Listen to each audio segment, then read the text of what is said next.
హరీష్ రావు గారికి నేను సూటి ప్రశ్న వేస్తున్నా, ఈ రాష్ట్ర ముఖ్యమంత్రి రేవంత్ రెడ్డి గారు కూడా నేను సూటి ప్రశ్న వేస్తున్నా. నా మీద కుట్రలు ఎప్పటి నుండి ప్రారంభమైనాయి?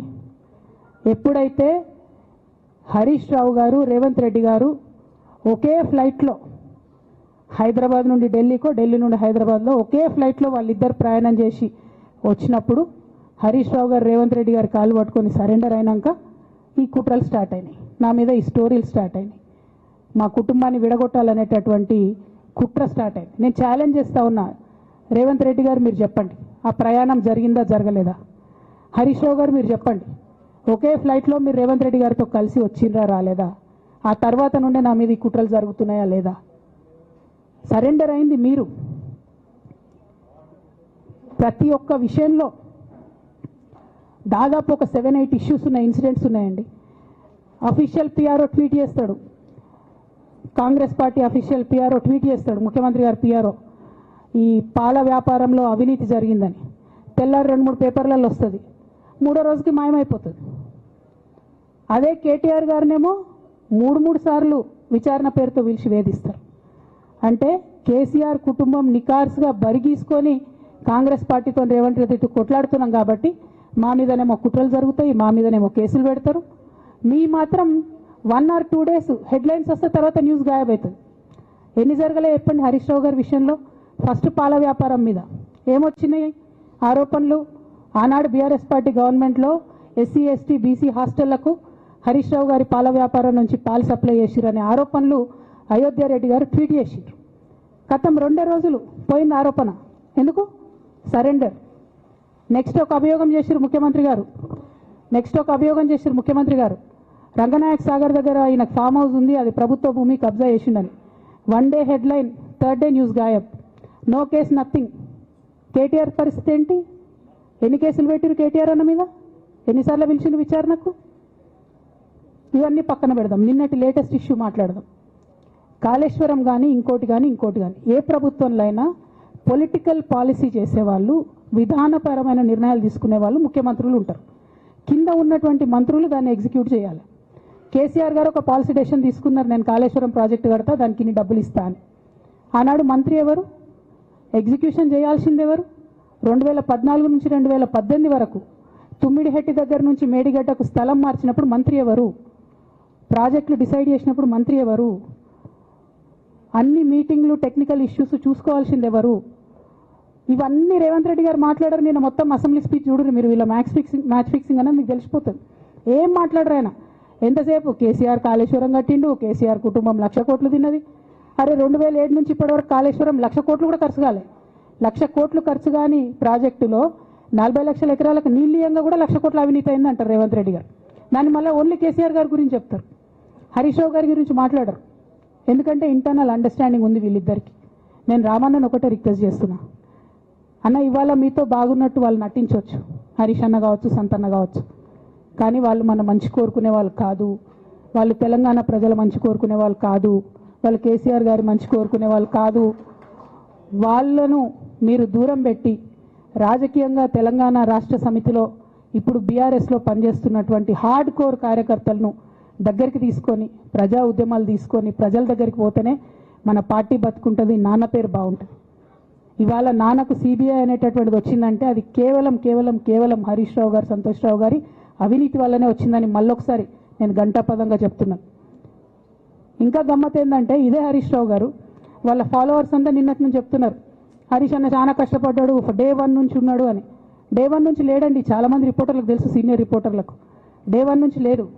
పెద్దసారు టీడీపీ నుంచి బయటకు వస్తుంటే మామయ్య మనకెందుకు, డిప్యూటీ సీఎం మనం ఎందుకు రాజీనామా చేయాలి, ఈ ఉద్యమం ఏమవుతుందో, ఈ పార్టీ ఏమవుతుందో మనకు రిస్క్ ఎందుకని ఆనాడు ఈనాడు పేపర్లు వచ్చింది. 1,50,00,000 రూపాయలు తీసుకొని వ్యాపారం చేసుకుందామని హరీష్ రావు గారు ఎక్కడికో పోయిందని కూడా వచ్చింది. కటింగ్ కోసం దొరికినప్పుడు ఎప్పుడో ట్వీట్ చేస్తుందని. నేను బీఆర్ఎస్ పార్టీ ఆనాడు టీఆర్ఎస్ పార్టీ పెట్టినాక 9-10 నెలల తర్వాత వచ్చింది హరీష్ రావు గారు. డే 1 నుంచి లేరు. నమ్మకం లేకుండా ఆయన పార్టీ నిలబడుతుందో ఉంటుందో పోతుందో అని. ఓకే అయిపోయింది, రాగానే సారు పెద్ద హృదయం కాబట్టి క్షమించిరు, దగ్గర తీసుకున్నారు, ఎమ్మెల్యే కాకముందే మంత్రి ఇచ్చిర్రు, అన్ని రకాలుగా ఆదరించిరు, అన్నీ చేసిండ్రు.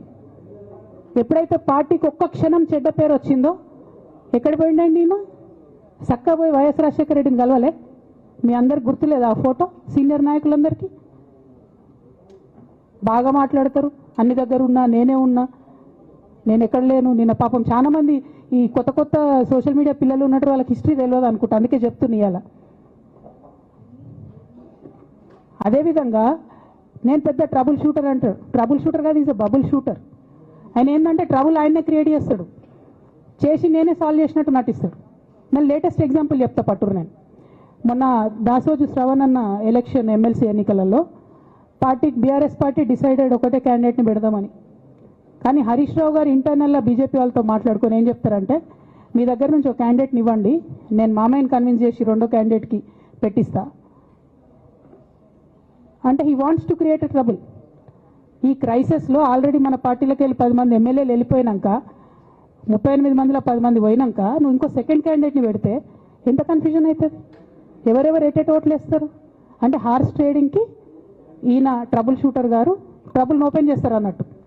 నాకెందుకో లక్కీగా ఒక బీజేపీ ఎమ్మెల్యే గారు ఫోన్ చేసి, అక్క మరి పెద్దసారి పర్మిషన్ ఉందా హరీష్ అని ఇట్లా అంటున్నారంటే, నేను డైరెక్ట్గా పెద్దసారికే ఫోన్ చేసి నాన్న మరి ఇట్లా అంటున్నారు, మనం సెకండ్ క్యాండిడేట్కి పర్మిషన్ ఇస్తారంటే, nothing doing, only Shravan will get elected, ఎవరు చెప్పారు మీకు అన్నారు. అంటే నేను ఆ విషయం వెంటనే అటువైపు కన్వే చేసిన, లేదండి మాకు అట్లాంటి ఆలోచన లేదు.